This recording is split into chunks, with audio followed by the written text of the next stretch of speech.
All right, guys, let's do this last drive. We're just going to go do one of our patented blow by blows, which would tell you that this game ends well for Oklahoma, but we all know it does not. Still, though, really impressive work from Michael Hawkins. I really couldn't be more impressed. We're going to go back, and the last clip is going to be some plays of his I've highlighted as I've gone through the game, and we'll go back and go over those. I think some people probably wondering why some of those weren't noted. That's kind of why, is I wanted to make it one kind of real. But here, let's go on this drive. We're just going to kind of go through this at a reasonable pace just because they get real long if I go too long on every play.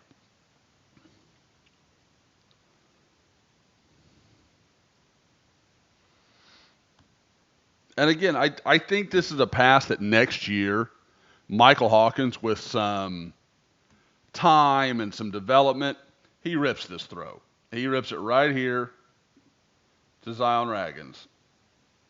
And it's probably a completion. But he's not there yet. And that's okay. That's not an indictment of him. That doesn't mean that he can't become a really good player. I just think it's a less extreme example of what we saw of Jackson Arnold, where it felt like the staff just got those guys so scared of making a mistake that they weren't willing to just go play football. And I think Michael Hawkins, at times this game, really showed some ability to rise above that. But it's there, man. Like, you can't tell me it's not, because I've watched both these guys, and I don't think either one, it's their fault of either player. I think they were poorly managed at the quarterback position, which obviously isn't news to anyone.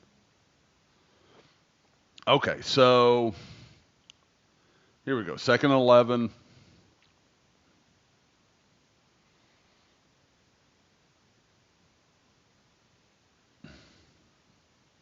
Oklahoma moving with some urgency, doing some things here. Doesn't It looks a little chaotic, but at least they're moving their feet. There's been times where I felt like they just weren't. I thought that was a catch. Let's skip through all the replay, but I definitely thought it was a catch. So here you've got Jake Roberts going to work the middle.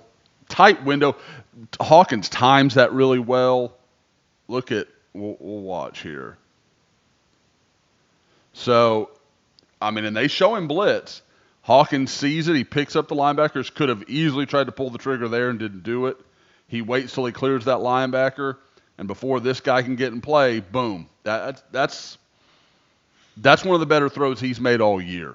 Not even throws, just decisions. Like, I like the way he handled that situation. Super calm, pressure in his face. I like that a lot from Michael Hawkins.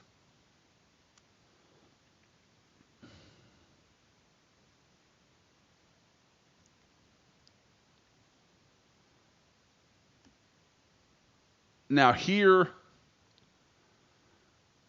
I don't mind that throw as much if you know you can put it on him and you know he can get out of bounds. Otherwise, you're probably not in as big a hurry to make that throw. You don't have to be so urgent to get it out. Navy's bringing 4. You've got 5 to block them, and it's not like Navy's had pressure on Hawkins all day or anything. As much as OU ran, I thought they kept the heat off of him for the most part.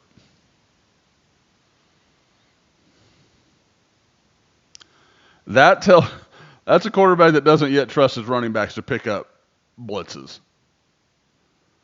Because look at it here. Gavin Sawchuk. Gavin Sawchuk does fine. Mike's just got to step this way. Instead, when he bails this way, he opens himself up to these two defenders. They suddenly become in play. And again, that's young quarterback stuff. It's not like I said, that throw a couple plays ago, big time. It's the give and take of a young quarterback. This is stuff, a young and talented quarterback. This stuff's going to happen. Love that. See, it's a different route, but it's the same idea.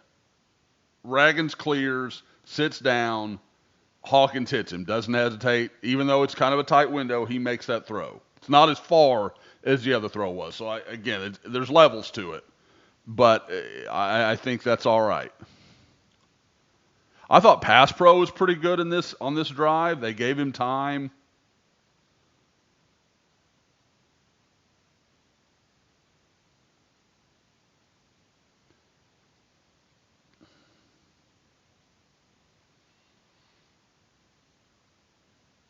Thought Ivan Carrion really showed some potential in this game. Really looks like a guy that can be a difference maker for Oklahoma.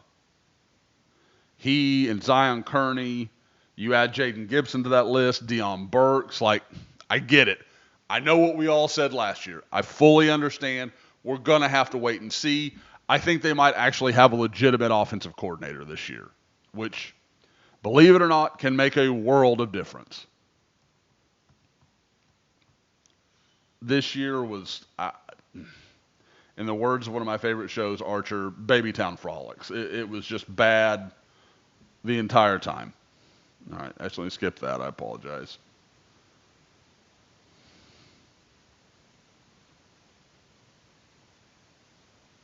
I think did they show a field replay of this? Like a down on the field?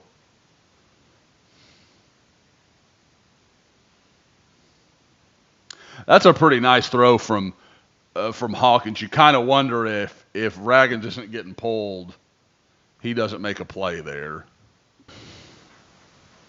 Okay, we had a slight pause there. I got the kids at home. I'm sure a lot of you can relate with the Christmas break right now. So, I don't hate that throw. Boy, 1st and 10 sure looks better than 4th and 17, doesn't it?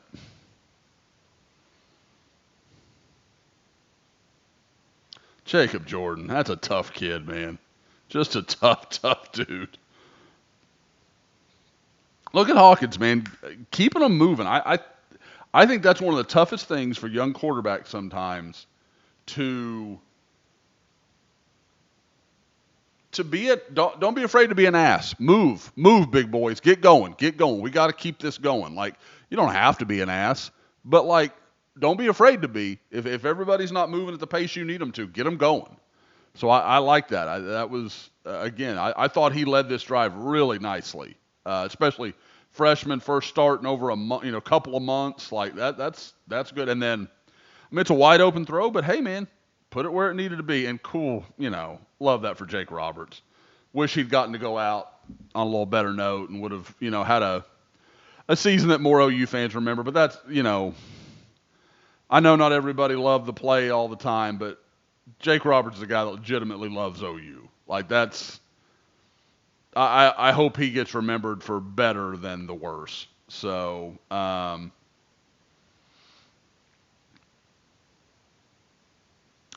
right. Before the play even run, I liked the call. I liked it. I liked them going for it on 4th down. You guys know me. I'm going to go down with the shit being aggressive. Like, when you got a chance to put your foot on the throat, put your foot on the throat. You go for it on 4th, in the red zone.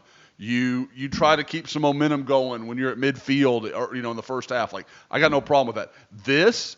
I like this probably better than all of them because you start playing short field football with Navy, you're in trouble.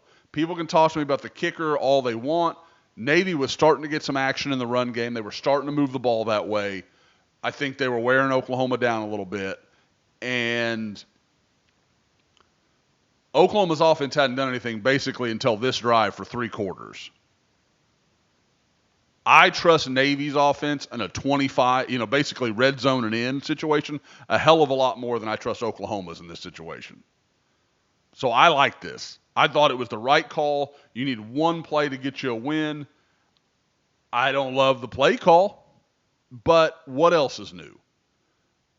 But I like the idea here. I like going for it. I like them being aggressive. They needed one win. I don't think in an overtime format it's going to work out all that well. And if they get out of the first 2 and it's first and goal at the 2-yard line over and over and over again for 2-point or at the 3 for 2-point conversions, I don't like that at all for Oklahoma. So this is I get that after the fact this looks terrible. I liked it before. I'll own that I liked it. I think this was the right decision. I think it was a poor play call. And the reason I don't like it is because there's no ability to get Michael Hawkins Jr. out in space and threaten the secondary. When you have an athlete the caliber of Michael Hawkins, you need to get him out in space and put these guys in some conflict. Now, to Navy's credit, that's what they expected, which is why they bring these two guys real wide. There's no angles here. They are thinking wide, wide, wide. We're not letting Michael Hawkins outside of us. That's their whole idea. Look at this guy right here, completely unblocked. Their best pass rusher. Let's not talk about that. And look at him. He's not going downhill. Look at him. He stutters. He waits. They're not doing anything until they know they've got Michael Hawkins hemmed up.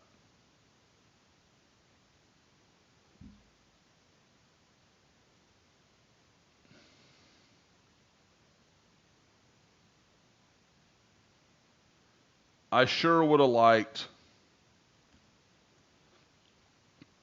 run this, boot out here, this everybody's slide. We're just blocking this way. This guy can catch Michael Hawkins off the edge. Best of luck to him. And then you've got Carry On running back along the end zone here, and you've got Zion Raggins running to the corner. That's what I'd like to see. Even if you want to run, the only other thing I would consider, basically same idea. Have Carry On running the back line, Raggins here to the corner, and then if you want to run Sawchuck at these guys, and so you've got Sawchuck blocking the edge, you've got Tarquin getting out to this guy, and then you have Helms slip down the middle. I'd be fine with that too, and have him flatten out so you've got Carry On with room along the back line. To me, you're going to flood it right. That's and I thought when they went left hash, that's what they were thinking, is they were going to get Hawkins out in space, and if it starts to break down, you have Raggins break back in, and then maybe Hawkins can run to the corner or at least puts this guy in conflict. But their most consistent weapon, Michael Hawkins with their feet, they didn't use. The good news is you guys don't have to worry about that anymore. I don't know if Ben Harbuckle is going to fix all of Oklahoma's problems. I don't know if he's going to save Brent Venables' job. I think he's a pretty good play caller. I think he has a clear idea of what he wants to be, how to use his personnel. He's got his quarterback coming with him. I feel very, very confident Oklahoma will be functional offensively next year, which is a massive step forward from where they were for much of 2024. How far that goes, I don't know yet. We're going to have to see. We're going to have to see the growth of that offensive line. We're going to have to see, I don't know, the proper use of the running backs, hopefully a healthy wide receiver room, hopefully a tight end, just a tight end who can consistently do the basics of the position. That hasn't existed at Oklahoma since Braden Willis. So on that chipper note, let's wrap this up. I do have the Michael Hawkins video to go over. That will be a little happier because I think it's a reason for optimism in the future.